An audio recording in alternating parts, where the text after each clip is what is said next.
تعدێت جموجۆڵەکانی داعش و پەلاماردانی هێزەکانی پێشمەرگە و هێزە عێراقیەکان لە ناوچە جێناکۆکەکان زیاتر دەبێت و لە ماوەی 2 هەفتەی ڕابردووشدا چەندین هێرشیان کردوتە سەر پێشمەرگە و هێزە عێراقیەکان.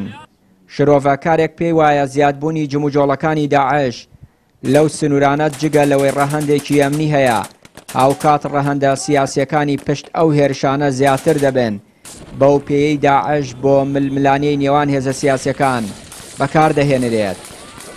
و دۆخە سیاسیەکەش لە بەرەوە تۆ بەرەو هەڵبژاردنە ڕۆی ململانەی سیاسی هەیە. ئەو ململانەی سیاسیان چی لە ناو پێکهاتەکانە و چوونە ناو خودی یەک پێکهاتەشە ڕنگدانەوەی ئەبێ و لە ناو خودی پێکهاتەی عەرەبیش ئەمڕۆ لە کەرکووک ململانەی ئینتیخابی و ململانەی سیاسیش هەیە و ڕای جیاوازش هەیە و یەکێک لە قایمە گەورەکانی عەرەب محافزی کەرکووک سەرپەرشتیەکە و قایمەی تری منافسی هەیە و شڵەژانی دۆخی ئەمنیش ئەڕواتە خزمەت هەندێک لەو هێزە سیاسیانەوە کە لە ناو پرۆسەی ئینتیخابیەکەیان.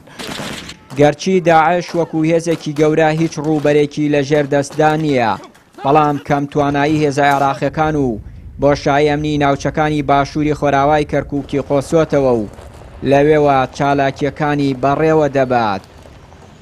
لەوانەیە بەشێک لەو شانە لە یەک هەڵوەشاوەیانی کە دروست ببوو لە دوای تێکشکاندنیان ڕێکیان خستبێتەوە، لەوانەیە بۆ نمونە سەرچاوی جیاوازیان پەیدا کرد بێت لە ناوچەکان بۆی زانیاریان دەستکەوێت بۆی کاراسانیان بۆ بکە بۆ هێرشەکان.